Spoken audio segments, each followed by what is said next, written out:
Hello everyone, I am Nandini, your political science virtuoso. How are you all doing? I hope you're all fit, fine, healthy at home. Okay, I taught you the previous chapter which was chapter 1, the Cold War era. In my previous sessions if you have seen, you must go and watch those. वहाँ पर मैंने सारा background clear किया है. I'll start with chapter 2 now which is end of bipolarity. Okay, so let us start. See, one thing I just forgot to tell you in my last session, I didn't also forget, but you know, a lot of things have been emphasized upon in this chapter now, right? This is US. We all know this is US. These are the, you know, these were the NATO countries. The countries that favored US were NATO countries, right? They were called the First World. The Second World was the countries that favored USSR. What is the full form of USSR? USSR stands for Union of Soviet Socialist Republic. It can be asked in a one-word question. You must know the full form, right? Okay, so this was called the Second World, and there also existed the Third World that favored none of the countries. We talked about NAM.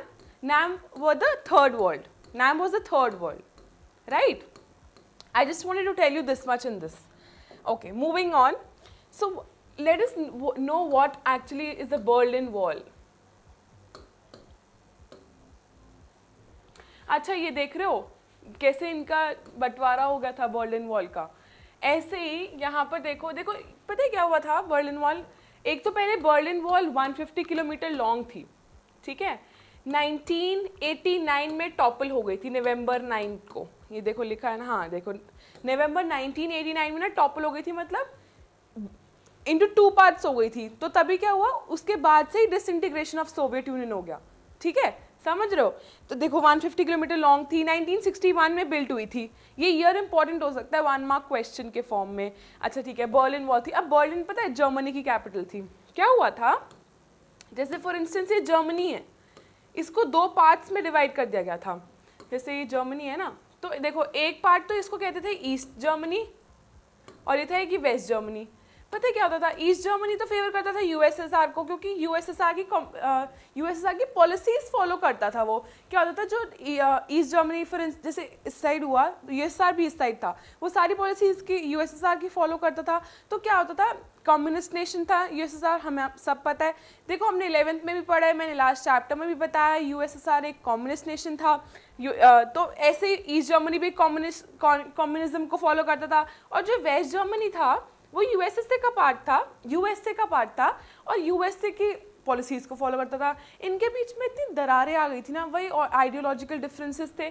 तो एक time क्या हुआ कि ये दीवार ही टूट गई. अगर आप एनसीईआरटी ध्यान से पढ़ो ना, तो एनसीईआरटी में ये चैप्टर यहीं से शुरू हो रखा है. The fall of the Berlin Wall comma led to the disintegration of Soviet Union. This marks the end of cold war.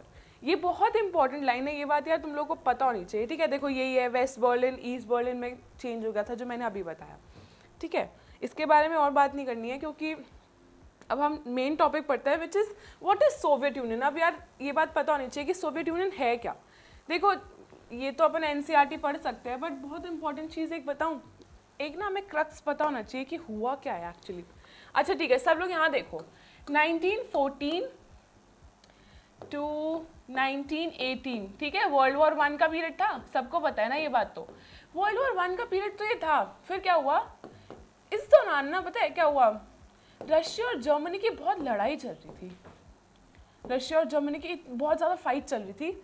तो क्या हुआ, जो रशिया के वर्कर्स थे ना, इन्हीं के लोग क्या एज पीजेंट्स वर्कर्स काम कर रहे थे. पीजेंट्स प्लस वर्कर्स काम कर रहे थे. यार इन लोगों के पास ना पैसा नहीं था. ये पता है उस टाइम कौन इसका हेड था. इसका हेड, यार देखो इसका हेड जाना वैसे इतना इंपॉर्टेंट नहीं है वैसे. I will not confuse you into many names. चलो ये ऑटोक्रेटिक नेशन था, इसको कोई एक्स हेड कर रहा था, जो भी इसका लीडर था, ठीक है. तो क्या हुआ, ये पीजेंट वर्कर्स ना, इनके पास एक टाइम ऐसा आ गया था, इनके पास they didn't have a bread to eat. मतलब भूखे हो गए थे यार ये लोग. मतलब इतना बुरा हाल हो गया था लड़ाई के टाइम पे कि लोगों के पास पैसा ही नहीं था, वो करे क्या. तो क्या हुआ, इसका नाम इंपॉर्टेंट है क्योंकि व्लादिमीर लेनिन, ठीक है, एक बार स्पेलिंग चेक करना, तुम्हारे एनसीईआरटी में दिया है। व्लादिमीर लेनिन ने क्या किया, एक कम्युनिस्ट पार्टी, इसने कम्युनिस्ट पार्टी इंट्रोड्यूस करी थी, ठीक है। कम्युनिस्ट पार्टी यूएसएसआर में 70 इयर्स रूल करी थी। ये एक अच्छी फिगर है, मतलब ये पूछी जा सकती है कि कम्युनिस्ट पार्टी एक तो व्लादिमीर लेनिन लाया था और 70 इयर्स तक रूल करी थी, ठीक है।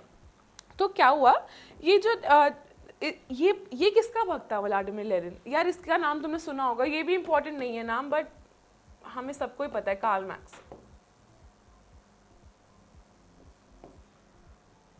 ठीक है। यार ये he was the father of communism. ये पता है क्या बिलीव करता था, वो कहता था जो वर्कर्स होते हैं ना, अब जो ज़मींदार होते हैं, ज़मींदार सारा वो खा जाएंगे, पैसा खा जाएंगे, क्या करेंगे, वर्कर्स को पैसा नहीं देंगे या ज़रा सा पैसा देंगे, ये तो फेयर नहीं है ना, बस उनकी लैंड ही तो है, काम तो सारा वर्कर्स कर रहे हैं, पूरा पूरा दिन कमा कौन रहा है, वर्कर्स ही तो कमा रहे हैं। तो वो क्या करता था कि यार वो चाहता था कि यार एक कम्युनिज्म होना चाहिए, इन द सेंस कि कम्युनिस्ट नेशन होना चाहिए USSR, in the sense that कोई भी जो भी चीज़ आ रही है वो इक्वली डिस्ट्रीब्यूट हो जानी चाहिए, ठीक है। ऐसा नहीं हो कि ज़मींदार या ज़मींदार लैंडलॉर्ड होता है वही सारा पैसा ले जाए या ठेकेदार सारा पैसा ले जाए, वो ऐसे नहीं चाहता था। यार देखो ये थोड़ा सा बैकग्राउंड है, तुम लोग को इंटरेस्टिंग नहीं लगा तो थोड़ा आगे करके देख लो वीडियो, बट ये बात ना अगर तुम्हें पता होगी ना तो तुम कभी भूलोगे नहीं किसी चीज़ को, ठीक है। अच्छा देखो, यूएसएसआर की फुल फॉर्म मैंने बताई थी, union of Soviet socialist Republic, ठीक है। Came into being 1917। 1917 Russian revolution था, इसको क्या बोलते थे, रशियन रेवोल्यूशन, ठीक है, इसे रशियन रेवोल्यूशन बोलते थे। ईयर इंपॉर्टेंट है इसका 1917। यही रेवोल्यूशन था कि यूएसएसआर इनटू बीइंग आया था। जब इसने देखा ना कि यार वर्कर्स भूखे मर रहे हैं, तो उसने क्या करा, 15 नेशंस को एक साथ कर दिया कि जिस तरीके से, तभी तो वो एक सुपर पावर बन गया यूएस के अगेंस्ट। हमने पिछले चैप्टर में पढ़ा था ना, ये सारी स्टोरी ये है, ठीक है। Was a socialist and as oppose to a capitalist. अब तुम पूछोगे कि यार अभी तक तो हम कम्युनिस्ट पढ़ते आ रहे हैं, सोशलिस्ट में क्या फ़र्क है। देखो सोशलिस्ट और कम्युनिस्ट में कोई फ़र्क नहीं है, बहुत माइन्यूट फ़र्क है, उस फ़र्क का एनसीईआरटी में कोई मेंशन नहीं है, तो तुम लोग ज़्यादा दिमाग मत लगाओ। तो यूएसएसआर एक सोशलिस्ट नेशन था या फिर कम्युनिस्ट नेशन बोल सकते हो, एज अपोज टू कैपिटलिस्ट। अच्छा बताओ कैपिटलिस्ट नेशन कौन था, यूएसएसआर था ना, हमें ये बात तो पता है, ठीक है। In need of egalitarian society पता है क्या होती है, जो लोग चाहते हैं कि यार सब लोग ना इक्वालिटी पे हो, कोई अभाव नहीं होना चाहिए, कोई ऐसे ना पुअर और रिच का गैप वाइड नहीं होता, एज अपोज टू वो कैपिटलिस्टिक कंट्री जहाँ पे या कोई अमीर है तो बहुत अमीर हो सकता है, कोई गरीब है तो वो बहुत गरीब हो सकता है, ये फ़र्क होता है इसमें, ठीक है। मूविंग ऑन, ठीक है। इस चैप्टर में देखो यार थोड़ा ना खुद ही रीड करके you will understand, there is no, मतलब बहुत ज़्यादा हिस्ट्री वगैरह नहीं है, तो आप समझो ऐसे डिसइंटीग्रेशन हुआ क्यों, ठीक है। After the second world war the east European countries that the Soviet union had liberated from the fascist forces. अच्छा देखो फैसिस्ट फोर्सेस क्या होता है, फैसिस्ट फोर्सेस पता है कौन से हैं, जो फैसिज्म को फॉलो करते हैं। फैसिज्म पता है क्या होता है, एक्सट्रीम ऑटोक्रेसी, बहुत ज़्यादा, मतलब क्या डिक्टेटरशिप होती है फैसिज्म, ठीक है। तो क्या इसका क्या कहना है, after the second world war the east European countries that the Soviet union had earlier liberated came under the control of USSR. Second world, USSR हमें पता है सेकेंड वर्ल्ड, अभी कहना क्या चाहता है देखो। अच्छा ठीक है, अब ईस्ट यूरोपियन कंट्रीज पता है कौन सी हुई, देखो Estonia, Lithuania, Belarus, Moldova, Ukraine, Georgia, Armenia, Azerbaijan. देखो ये सारी ये थी ना, ये सारी, ये देखो ये ईस्ट यूरोपियन कंट्रीज थी, ये वहाँ टच कर रही थी ना, समझ रहे हो, ये यूरोप को टच कर रही थी, मतलब ये ईस्ट पार्ट ऑफ यूरोप थी, तो ये यूरोपियन कंट्रीज बोलते थे। और बताओ इन्हें पता है क्या बोलते थे, देखो 5 कंट्रीज ये थी, इनको बोलते थे, क्या बोलते थे इन्हें बोलते थे सेंट्रल एशियन कंट्रीज, ठीक है, ये बात याद रहेगी ना। इन्हें बोलते थे ईस्टर्न यूरोपियन कंट्रीज, ये होती थी सेंट्रल एशिया। देखो ये बात जाननी बहुत ज़रूरी है, कजाकिस्तान, उज्बेकिस्तान, किर्गिस्तान, ताजिकिस्तान और ये कौन सा टर्कमेनिस्तान, ये 5 कंट्रीज थी जो सेंट्रल, ये थी बहुत अमीर, ये थी बहुत गरीब, इनके बारे में बताऊंगी अभी आपको। अच्छा ठीक है, तो पहले पता है क्या था, सेकेंड वर्ल्ड वॉर के बाद ना ये कंट्रीज जो थी ना, ये इनको लिबरेट कर दिया गया था, इन्हें छोड़ दिया गया था। जो फासिस्ट फोर्सेस ये फासिस्ट फोर्सेस के अंडर से हट कर ना, मतलब डिक्टेटरशिप से अंडर, ये लोग यूएसएसआर के अंडर आ गई थी ये कंट्रीज। जैसे मैंने बताया ना, ये सारा यूएसएसआर हमने देखा ना, जो ईस्ट यूरोपियन कंट्रीज थी वो उसके अंदर आ गई थी। अच्छा ठीक है, talking about Warsaw Pact, Warsaw Pact हमने पढ़ा था, ये इसकी डेफिनेशन इंपॉर्टेंट हो सकती है। Warsaw pact was a military alliance. वैसे अब तो नया सैम्पल पेपर का वो आ गया है, अगर आप देखो आराम से देखो, सैम्पल पेपर तो हम डिस्कस कर ही लेंगे, उसका मार्किंग स्कीम भी डिस्कस कर लेंगे। ऑब्जेक्टिव टाइप क्वेश्चंस आने लग गए हैं अब तो, 16 questions. I have seen the sample paper, but यार पहले पढ़ा होगा ना तो सैम्पल पेपर भी हो जाएगा, वो कोई दिक्कत की बात नहीं है।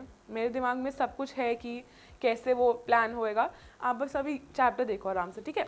वार्सो पैक्ट क्या था? मिलिट्री अलायंस था दैट हेल्ड देम टुगेदर। जो सब कंट्रीज को, जो 15 कंट्रीज थी उनको हेल्ड टुगेदर करता था, क्या था? वार्सो पैक्ट। अच्छा नाटो क्या था, जल्दी बताओ। नाटो पता है क्या था? जो यूएस का ऑर्गेनाइजेशन, यूएसएस नहीं होता है, यूएस होता है, यूनाइटेड स्टेट्स ऑफ अमेरिका, ठीक है, यूएस का, इसको नाटो बोलते थे। नाटो का ईयर हमने पढ़ा था 1945 और वार्सो पैक्ट कब आया था? 1955 में। ये पता है ये कॉन्कर करना चाहता था इसके फोर्सेस को, नाटो के फोर्सेस को, हमने पढ़ा था ना पिछले चैप्टर में, ठीक है। यूएसएसआर लीडर था वार्सो पैक्ट का, ठीक है। Moving on. अच्छा, यूएसएसआर हैड कॉम्प्लेक्स, एक बात सुनो ना, यूएसएसआर बड़ा नहीं है, ये सब बहुत ज़्यादा बड़ा है। मतलब तुम देखो कितना एरिया कवर कर रहा है यार। एक बात सुनो ना, और क्या इसकी कॉम्प्लेक्स कम्युनिकेशन मतलब इसकी बात इधर उधर नहीं होगी? ऑफ कोर्स, इतनी बड़ी जगह है, इसकी communication network was so huge, इतना बड़ा था यूएसएसआर का कम्युनिकेशन नेटवर्क, बहुत बड़ा था। इसके पास बहुत, देखो इतनी ज़मीन है, इसके पास ऑयल भी था एनर्जी के लिए, आयरन स्टील भी था, क्यों? रेलवे लाइन्स के लिए, इंफ्रास्ट्रक्चर बिल्ड करने के लिए, बहुत सब रिसोर्सेज थे इसके पास। बट पता है एक बात बताऊँ, इंफ्रास्ट्रक्चर और टेक्नोलॉजी में अगर हम कंपेयर करें ना, यूएस को क्या हो गया, वेस्ट हो गया ना, वेस्ट से कंपेयर करें ना ईस्ट को, तो बहुत लैक कर रहा था, बहुत बिहाइंड था। तो ये बात पता होनी चाहिए कि देखो वास्ट रिसोर्सेज भी थी, कॉम्प्लेक्स कम्युनिकेशन भी था, machinery production and transport sector, इनकी ना, जो जैसे हम गांव में देखते हैं ना कि इतनी पक्की रोड नहीं होती कभी कभी, ठीक है। देखो अब तो गांव भी डेवलप करने लगे हैं, बट इतनी पक्की रोड नहीं होती। बट यूएसएसआर के जो गांव वगैरह के एरियाज थे ना, वहाँ पे भी पक्की रोड थी उस टाइम पे, ये होना बहुत बड़ी बात थी, समझ रहे हो, ठीक है। ये तो बहुत ही इंपॉर्टेंट पॉइंट है कि वो लोग डोमेस्टिक, देखो रिमोटेस्ट एरिया की बात करती ना विद एफिशिएंसी, ये भी बहुत बड़ा पॉइंट है कि domestic consumer industry, from pin to a car to an aeroplane to a fridge, everything, कोई नाम लो यार, उन लोग के एक्सपोर्ट्स ही नहीं होते, इम्पोर्ट्स ही नहीं होते थे। मतलब इतना सेल्फ सफिशिएंट कंट्री उस टाइम पे, बहुत बड़ी बात है। आज के टाइम पे हमें कुछ चाहिए, हमें इधर उधर भागना पड़ता है एट टाइम्स, कुछ चीज़ें, बहुत चीज़ें इंपोर्ट करनी पड़ती है यार, पेट्रोल है, कुछ भी है। और तो डोमेस्टिक कंज्यूमर इंडस्ट्री उनकी सेल्फ फुलफिल थी, bad quality compare to western capital. मैंने बस ये बताया कि थोड़ा इतना मतलब एफिशिएंट नहीं था, इतना अच्छी क्वालिटी नहीं थी जो वेस्ट कंट्रीज़ की थी, ठीक है। चलो ठीक है, अब एक बहुत अच्छी बात बताती हूँ। देखो यूएसएसआर का ना एक बहुत बड़ा बेनिफिट था, उसने क्या किया, उसने मिनिमम स्टैंडर्ड ऑफ लिविंग, उसने कहा कि जो मिनिमम स्टैंडर्ड ऑफ लिविंग मतलब हर सिटीजन को प्रोवाइड की जाएगी। हाँ, तुम्हें खाना, मकान, हेल्थ केयर सब कुछ मिलेगा फ्री ऑफ कॉस्ट। ये बहुत बड़ी बात है यार, उस टाइम पे ये सब चीज़ें प्रोवाइड करते। गवर्नमेंट सब्सिडाइज बेसिक नेसेसिटीज जो मैंने बताया, हेल्थ फ्री मिलती थी, एजुकेशन फ्री मिलता था, चाइल्ड केयर मिलता था, इधर फ्री मिलता था या सब्सिडाइज्ड मिलता था यार, यही बहुत बड़ी बात है। आजकल तो सब कुछ कितना महंगा हो गया है, और अदर बहुत सारी वेलफेयर स्कीम्स भी मिलती थी। और देखो ये पढ़ो, अच्छा, नो अनएम्प्लॉयमेंट, यार आज के टाइम पे देख रहे हो ना कितनी बेरोजगारी है, उस टाइम पे यूएसएसआर की नो अनएम्प्लॉयमेंट, बिग डील यार, कितनी बड़ी बात है कि उस टाइम पे अनएम्प्लॉयमेंट ही नहीं थी, सब लोग काम करते थे, तभी तो इतनी सेल्फ सफिशिएंट कंट्री थी। डोमेस्टिक इतना वो प्रोड्यूस होता था, मैंने बताया डोमेस्टिक कंज्यूमर इंडस्ट्री थी इसकी, इतनी सेल्फ सफाइज थी वो। चलो ठीक है, अब मूव ऑन करते हैं। However state ownership was dominant. लोग ना, पता है, लोग बहुत परेशान रहते थे, दे वर सो सैड। तुम देख रहे हो, देखो प्रोटेस्ट है, हर जगह प्रोटेस्ट कर रहे हैं लोग। भाई देखो, फ्री तुम्हें हेल्थ मिल रहा है, हेल्थ केयर मिल रही है, तुम्हें एजुकेशन सब्सिडाइज मिल रही है, सब कुछ तो तुम्हें अच्छा मिल रहा है, वेलफेयर स्कीम्स मिल रही है, तो फिर क्यों दुखी हो, क्यों इतने परेशान क्यों रखे हो इतना ज़्यादा, मतलब तुम्हारा क्यों मुंह बना हुआ है अगर तुम्हें इतना सब कुछ मिल रहा है तो। मैं बताती हूँ क्या था, पता है क्या होता है, इनको क्या लगता था, आज तुम्हें कहते तुम्हें खाना मिल जाएगा, घर मिल जाएगा, अच्छी हेल्थ केयर सर्विसेज सब मिल जाएगा, और तुम्हें चुप करके बैठना है, कुछ नहीं बोलना। यार मुझे नहीं लगता हम लोग रह पाएंगे, क्योंकि हम लोग डेमोक्रेसी में बॉर्न बॉटअप हुए हैं। हम लोग ऐसे कैसे रह सकते हैं यार? उनको कहा गया था तुम्हें कुछ बोलना नहीं है, कुछ अपोज नहीं करना, कुछ नहीं करना। ऐसे इसी वजह से तो प्रोटेस्ट होता था। इन्हें प्रोटेस्ट करना भी अलाउड नहीं था, इनके ऊपर फायरिंग हो जाती थी या कुछ ना कुछ गलत कर देते थे कि हट जाओ यहाँ से, you are not allowed to do this. State ownership इतनी डोमिनेंट थी, हर लैंड गवर्नमेंट का। सिर्फ एक इंसान को एक लिमिटेड चीज़ ही तो मिल रही है, वो कितना ही मेहनत कर रहा है उसे कुछ ज़्यादा पार्ट नहीं मिल रहा है उसको, वो लिमिटेड पार्ट ही मिलता था। समझ रहे हो? जो लैंड और productive assets were owned and controlled by Soviet state. Soviet state here means, Soviet state क्या होता है? यूएसएसआर की बात कर रहे हैं ये। देखो इतनी बड़ी कंट्री है, मतलब 15 कंट्रीज़ हैं अब वो। यूएसएसआर एक थी उस टाइम पे, उनका लीडर एक ही है, ठीक है? उसकी जो एक पॉलिसीज़ है, मतलब कोई डिसेंट ही नहीं कर सकता, कोई मना ही नहीं कर सकता, कोई कहने वाला ही नहीं है, कोई कहने वाला तो सुनने वाला नहीं है। तो उन लोगों को पता आने लग गया कि यार दिस इज़ नॉट डन, ये कोई अच्छी चीज़ नहीं है। देखो डेमोक्रेसी नहीं है, लोग अपनी, उनको जितना पैसा मिल रहा है ठीक है, जो चीज़ मिल रही है ठीक है, क्योंकि वो आगे आवाज़ ही नहीं उठा सकते ना। समझ रहे हो ये मेरी बात? Absence of freedom of speech. Freedom of speech मैं बता रही थी, वही कुछ बोल नहीं सकते, कुछ कर नहीं सकते, अपने पॉइंट्स नहीं रख सकते। These all felt stifled. Stifled मतलब पता है क्या होता है? ऐसे गला घुटना, मतलब सफोकेट फील करना, बहुत ज़्यादा, मतलब स्ट्रैंगुलेट फील करना। समझ लो, दिस इज कॉल्ड स्टाइफल। वो उन लोगों को ना बहुत घुटा घुटा फील होने लग गया कि यार ऐसे तो नहीं चलेगा कि हम कुछ बोल नहीं सकते, हमारी डिमांड सुनी नहीं जाएगी, सब कुछ ठीक नहीं होगा। इस चीज़ का फ़ायदा क्या है?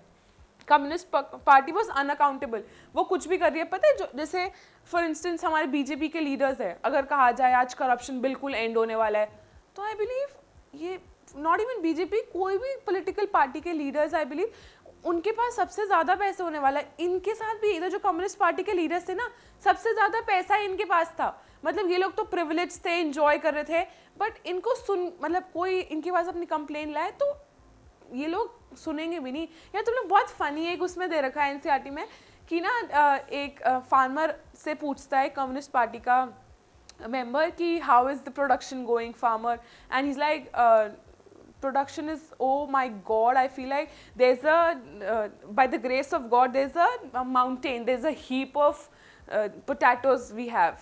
He's like there's no such thing as god, you know this। ये बदतमीजी है कि कम्युनिस्ट पार्टी का मैं मेंबर हूँ ना, मेरे से ऊपर गॉड क्या, कोई भी नहीं है मेरे से ऊपर। He want to show this, and farmer ने पता है कैसे इंसल्ट किया? तुम अपनी एनसीईआरटी में पढ़ना, इट्स वेरी फनी कि तुमने तो उसमें उसने बोला कि neither is there a mountain of potatoes, कोई देखा है कभी माउंटेन ऑफ पोटैटोज? तो बस ये एक फ़नी वही था, बस उनको ये दिखाना था कि हमसे ऊपर कोई नहीं है। वो अनअकाउंटेबल थे, कोई ऑपोजिशन नहीं झेल सकते थे, बस हमारी पार्टी जो है कम्युनिस्ट पार्टी है, ठीक है। Urge of people was not recognised, तो इंक्लूडिंग द कल्चर ऑफ। अब देखो उत्तर प्रदेश चले जाओ, बिहार चले जाओ, हिमाचल प्रदेश चले जाओ, जम्मू कश्मीर चले जाओ, कहीं भी जाओ, सबके अपने अपने फेस्टिवल्स हैं, सबका अपना खाना, रहना सहन, सब कुछ बहुत डिफरेंट है यार। एक स्टेट से, हम तो बल्कि इंडिया में ही है, एक स्टेट से दूसरी स्टेट में जाओ तो तुम देखो कि कितने ज़्यादा। और ये तो उस टाइम पे चलो ठीक है एक थी, बट थी तो 15 कितनी बिग थी, सबके अपने अपने कल्चरल अफेयर्स थे, बट उनको कोई हीट नहीं दी जाती थी, उनको सुना ही नहीं जाता था, ना रिकग्नाइज करते थे, उनसे कोई बात की जाती थी, तो उन्हें डेफ ईयर्स शो किया जाता था। People felt neglected and often suppressed, उन्हें ना लगता था हमारी बात सुनने के लिए तो कोई है नहीं, और बहुत सप्रेस्ड फील करते थे। And any region they belong to, उनके पास, वो कहीं से भी आए हैं, कहीं से भी रह रहे हैं, वो उनको लगता था कि नहीं इन लोगों को कोई मतलब नहीं है, उन्हें कोई फ़र्क ही नहीं पड़ता, ठीक है। चलो ठीक है जल्दी से, as compare to western countries in technology, देखो मैंने ये बात बता दी थी, टेक्नोलॉजी और इंफ्रास्ट्रक्चर ट्रांसफर में ये लोग थोड़ा लैग कर रहे थे, and most importantly in fulfilling the political and economic aspirations of, देखो लोग चाहते थे कि हम लोग की भी एक पार्टी हो। आज के टाइम पे कितनी पार्टीज़ है? अच्छा बताओ कितनी नेशनल पार्टीज़ हैं? लास्ट नेशनल पार्टी कब बनी थी? यार करंट अफेयर्स तुम्हें पता होने चाहिए, ठीक है, ये तुम्हारे उसके लिए इंपॉर्टेंट नहीं है, बट कितनी नेशनल पार्टीज़ हैं? लास्ट नेशनल पार्टी कौन सी है? बीजेपी नेशनल पार्टी है, हाँ नेशनल पार्टी है, तुम्हें पता होना चाहिए 7-8 नेशनल पार्टीज है, उनके नेम पता होने चाहिए। लास्ट 2013 में बनी थी एक नेशनल पार्टी जिसको एनपीपी बोलते हैं, मतलब इनको रिकग्नाइजेशन रिकग्नाइज किया जाता है, ठीक है। तो मैं ये बता रही थी कि टेक्नोलॉजी और इंफ्रास्ट्रक्चर में थोड़ा लैक करते थे, मोस्ट इम्पॉर्टेंटली अनफुल पॉलिटिकल वे में कि कोई प्रोटेस्ट ही नहीं कर सकता, कोई अपनी पार्टी नहीं ऑर्गेनाइज। आज बताओ आम आदमी पार्टी बनाई नहीं कि नहीं बनाई उसने, केजरीवाल ने, अरविंद केजरीवाल ने। तो हमारे पास इंडिपेंडेंस है ना कि हम कुछ भी कर सकते हैं, हम डिपेंडेंट तो नहीं है। इकोनॉमिक एस्पिरेशंस, कोई लोग ज़्यादा कमाना चाहते हैं, कोई काम शुरू करना चाहते हैं, आज के टाइम पे हम कोई भी दुकान खड़ी कर सकते हैं, कुछ भी कर सकते हैं। वहाँ पे वो लोग खड़ी कर सकते थे, नहीं कर सकते थे ना, यही सारा डिफरेंस था। सोवियत इन्वेजन ऑफ अगस्त बहुत इंपॉर्टेंट ईयर है यार, ये याद रखना। 1979 में क्वेश्चन में पूछ सकते हैं। वीकेंड इवन फर्दर वेजेस, अच्छा ठीक है, अब ये बात बहुत इंपॉर्टेंट है कि सोवियत इन्वेजन ऑफ अफगानिस्तान का मतलब क्या है।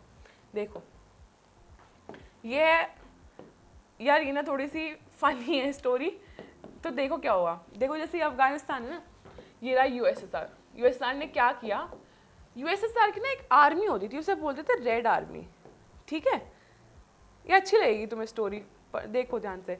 इनकी ना रेड आर्मी होती थी। ये रेड आर्मी इतनी पावरफुल थी कि लोग इससे ना डरते थे कि यार मतलब नहीं, ये हमें प्रोटेस्ट ना करे, हमसे लड़ने ना आ जाए, ठीक है। तो ना क्या हुआ, रेड आर्मी ना फाइट करने गई, अफगानिस्तान में लड़ाई हो रही थी। 1979 ईयर, ये याद रखना, इन्वेजन ऑफ अफगानिस्तान इन 1979। क्या हुआ, रेड आर्मी यहाँ गई, बेचार ये वॉर पता कब तक चली, 1979 टू 89। बेचारे यूएसएसआर इतना पावरफुल होते हुए भी उसके देखो यार, इंफ्रास्ट्रक्चर और टेक्नोलॉजी में लैक कर रहा है, बट उसका इतना पावरफुल था, इतना ज़्यादा पावरफुल था न्यूक्लियर वेपन्स और इन सब को लेकर, न्यूक्लियर बॉम्ब्स वगैरह को लेकर, कि कोई यार कंपैरिजन नहीं था। सिर्फ यूएस कम्पीट कर सकता था और कोई कम्पीट नहीं कर सकता था, इतना हैवी होता। तो उसको लगा अफगानिस्तान तो ऑफकोर्स मेरे मतलब आई विल विन, बड़ी शान के साथ गए थे अफगानिस्तान। तो पता क्या हुआ, जो यूएस से बैक्ड अफगानिस्तान, यूएसए ने अफगानिस्तान की साइड ली, ठीक है। उसके बाद क्या हुआ, फिर एक और कंट्री, हाँ पाकिस्तान ने अफगानिस्तान की साइड ली। और बेचारे पता है क्या, रशिया हार के आया था उस टाइम पे, रशिया का मतलब जीत नहीं पाया था, इतना प्रॉब्लम हो गई थी उस टाइम पे। अब पता है ये क्या कहना चाह रहे हैं, वीकेंड इवन फर्दर। पता है क्या, एक बात सुनो ना, 10 साल तक रेड आर्मी वहाँ गई है, उनको वेजेस भी मिलती थी, उनका खाना भी जाता था, इतनी सब चीज़ें होती थी। फ़ायदा क्या हो रहा था वॉर से, कुछ फ़ायदा तो नहीं हो रहा था ना, बट उनकी एक्सपेंसेस उतने ही थे, कोई फ़र्क थोड़ी पड़ रहा था। वेजेस कंटिन्यू टू ग्रो, वही वेजेस। प्रोडक्टिविटी क्या, कोई प्रोडक्शन ही नहीं हो रही है। जो लोग तुम्हें उसमें काम आने चाहिए, कि कोई चीज़ ग्रो करने में या कोई एसेट बनाने में या फिर किसी देश के काम के लिए, वो लोग तो वहाँ जाके लड़ रहे हैं, सारा पैसा तो वहाँ यूज़ हो रहा है। यार छोटे मोटे पैसे नहीं लगते न्यूक्लियर वेपन्स वगैरह के काम में, ठीक है। And technology fell considerably, technology गिर गई, नहीं कीप अप कर पा रही थी as compare to west. Shortage of food, इतना बुरा हाल हो गया था कि फूड इम्पोर्ट करना पड़ा, इतना ज़्यादा गिर गया था यूएसएसआर। इकोनॉमी स्टार्टेड फॉल्टरिंग मतलब पता है क्या होता है, लंगड़ाना। फॉल्टरिंग इज लंगड़ाना, मतलब एक हॉल्ट सॉर्ट ऑफ हो गया था इन लेट 1970s, वही 79 के बाद हुआ था ना। एंड बिकेम स्टैगनेंट मतलब कोई ग्रोथ नहीं शो कर रही थी, ना बढ़ रही थी और मोस्टली घट ही रही थी, बट वो ग्रोथ नहीं शो कर रही थी। स्टैगनेंट मतलब बीच की हो गई थी, ठीक है। अच्छा अब बताती हूँ, ये मिखाइल गोर्बाचेव के बारे में बहुत इंपॉर्टेंट है, ये बहुत अच्छा रहा था इसके साथ, ठीक है। ये gensec means general secretary of communist party. He became general secretary, ये नाम बहुत इंपॉर्टेंट है, ये एमसीक्यूज में आ सकता है, ठीक है, याद रखना। Mikhail Gorbachev general secretary of communist party sought to reform initiated policies of economic and political reform and democratization within the country। अब ये आया था, पता है ये क्या चाहता था, ये कभी ये नहीं चाहता था कि फॉर इंस्टेंस ये यूएसएसआर है तो यूएसएसआर ये यहाँ चला जाए, ये यहाँ चला जाए, वो डिसइंटीग्रेशन नहीं चाहता था, ही डिडंट वांट डिसइंटीग्रेशन, पता है। बट वो क्या चाहता था, वो चाहता था अगर हम साथ भी रहे ना यूएसएसआर तो यार डेमोक्रेसी आ जाए, मतलब सो दैट हम लोग जो वेस्ट इतना अच्छा परफॉर्म कर रहा है ना, हम भी उनके हम उनका कंपैरिजन कर सके और हमें मतलब ना ऐसा फील ना हो कि हम वी आर एनीवेयर लैगिंग, क्योंकि एक कंपटीशन तो सॉर्ट ऑफ था ही, ठीक है। तो क्या हुआ, reforms were necessary to keep USSR abreast of the information, abreast मतलब अपडेटेड रहना उस इन्फॉर्मेशन से, एंड टेक्नोलॉजिकल रेवोल्यूशंस जो वेस्ट में हो रहे थे, मैंने यही बताया ना। People in the east started to protest, वो लोग प्रोटेस्ट करने लग गए थे, and the communist regimes collapsed after one is other. अब क्या हुआ, देखो क्या हो रहा था, ये था general secretary of communist party, but ये आया पार में इसीलिए था कि यार ये चाहता था कि डेमोक्रेसी लाए। बट ना क्या हुआ, पीपल इन द ईस्ट देखो ईस्ट के लोग प्रोटेस्ट तो कर ही रहे थे ना, उन्हें पता लग गया था कि ये this is not the way, मतलब तुम लोग हमारी बात नहीं सुन रहे हो, हमें क्या पता हम इतने टैक्सेस दे रहे हैं, ये टैक्सेस जा कर हैं, उन्हें थोड़ी पता है कहाँ जा रहे हैं। वो यार अकाउंटेबिलिटी ही नहीं थी, वो बता ही नहीं रहे थे कहाँ पैसा खर्च हो रहा है क्या हो रहा है, क्योंकि वो अकाउंटेबल थे ही नहीं। कम्युनिज्म यही है, ठीक है। तो उसने क्या किया, सिटीजन्स एंड अब देखो यार, ऑफ कोर्स ये डेमोक्रेसी लाने की बात करेगा, कम्युनिस्ट पार्टी का कहेगी हाँ हाँ ले आओ डेमोक्रेसी, और लोग रूल करेंगे, सबको फ्रीडम ऑफ स्पीच मिलेगी, हाँ हाँ, ऐसा तो नहीं होता ना। तो कम्युनिस्ट पार्टी के लोगों ने बहुत प्रोटेस्ट किया, उन लोगों ने कहा दिस इज़ नॉट डन। वो लोग तो इतना, क्या हुआ एक बार ये गए थे किसी ट्रिप पे गए थे, मतलब किसी विजिट पे गए थे, I would say rather, visit is the formal word. तो ये विजिट वहाँ जब गए ना तो एक मिलिट्री कूप आ गया था, उसके बारे में पढ़ेंगे, अच्छा चलो। तो ना लोग इनको कहने लग गए कि या तो तुम इमरजेंसी डिक्लेयर करो, चलो इमरजेंसी डिक्लेयर करो, या फिर तुम पार से हट जाओ, या फिर पार से हटो, मतलब किसी और को पार दो, जनरल सेक्रेटरी तुम नहीं बनोगे। इन्होंने 2 ऑप्शंस दिए, ठीक है। फिर उसके बाद पता है क्या हुआ, ठीक है, बोरिस येल्टसिन तो अभी हम पढ़ेंगे क्या हुआ था। ये मैं कूप की बात करी थी, अपोज द कूप। अब क्या हुआ, बोरिस येल्टसिन कैसे हीरो बना। अब यार एक ना 1991 में कूप आ गया कि कम्युनिस्ट पार्टी हटेगी नहीं, ठीक है। कम्युनिस्ट पार्टी के लोग आए कि उसको बोला कि तो मतलब हम टेक ओवर करेंगे। कूप मतलब पता है क्या होता है, टू ओवरथ्रो। क्या होता है, कभी कभी गवर्नमेंट को ना कुछ मेजर मिलिट्री अलायंस या फोर्स ना धमका बहलाकर कि यार तुम हटो, हम लोग टेक ओवर करेंगे, ऐसे करना चाह रहे थे, बट ऐसा नहीं हुआ। Boris Yeltsin oppose the coup in 1999 that were communist party hardliners. Hardliners पता क्या होता है, जो कोर पॉलिसीज फॉलो करते हैं और उन लोग को कुछ इधर उधर नहीं दिखता, बस उनको स्ट्रेट दिख रहा है कि कम्युनिस्ट पार्टी फॉलो करनी है, तो बस कम्युनिटी हार्डलाइनर्स वो थे। तो ठीक है, बोरिस येल्टसिन अपोज द कूप 1991 में जो आया था, जब वो लोग उस पर गए हुए थे, एक ट्रिप पे गए हुए थे, तो येल्टसिन जीत गया था। He began to shake off centralise control centre to republics. अच्छा ठीक है, अब सेंटर पता है क्या हुआ, सेंटर इज जो हमने मैप में देखा था, इसमें देखो, this is Russia, this is centre, और ये थी eastern Europe countries, east Europe ये था, और ये था, ये रशिया था, ठीक है, और ये था central Asia, I told you, ठीक है। अब क्या हुआ, बोरिस येल्टसिन तो एक तो पार में आ गया था, बट उसने इसका भी यही था कि मैं एकदम से कम्युनिस्ट पार्टी को हटाकर एक डेमोक्रेसी फॉर्म करूंगा। Yeltsin began to shake off centralised control, मतलब जो सेंटर के पास था वो अब रिपब्लिक्स में, रिपब्लिक्स यहाँ पे पता है कौन से है, सेंट्रल एशिया, ठीक है, सब में सेंट्रल एशिया और यहाँ पे जो ईस्टर्न यूरोप, तो सब में डिस्ट्रीब्यूट करना शुरू कर देगा, ठीक है। पता है क्या हुआ था, जिन लोगों ने एक बार फ्रीडम टेस्ट कर दी ना, वो लोग वापस ये नहीं चाहते थे कि हमें फिर से बांध दिया जाए। मिखेल के टाइम पे यार लोगों को ना, अब वो मना नहीं करता था कि अगर तुम प्रोटेस्ट करो ना तो जाओ तुम करो प्रोटेस्ट, कोई दिक्कत नहीं है। तो क्या हुआ, अब उन लोगों ने फ्रीडम टेस्ट कर लिया and didn't want to go to old style rule, तो वो लोग वापस नहीं जाना चाहते थे कम्युनिस्ट उसमें। अच्छा फिर नेक्स्ट क्या हुआ, रशिया, यूक्रेन, बेलारूस ने क्या किया, जो ये 3 मेजर रिपब्लिक्स थे, तुम देखोगे मैप में, रशिया यहाँ पे, Russia is here, Belarus is here, Ukraine is here. इसने पता क्या किया था, वैसे रशिया को इसको बोला गया था बाद में, रशिया इज हियर ऑल्सो।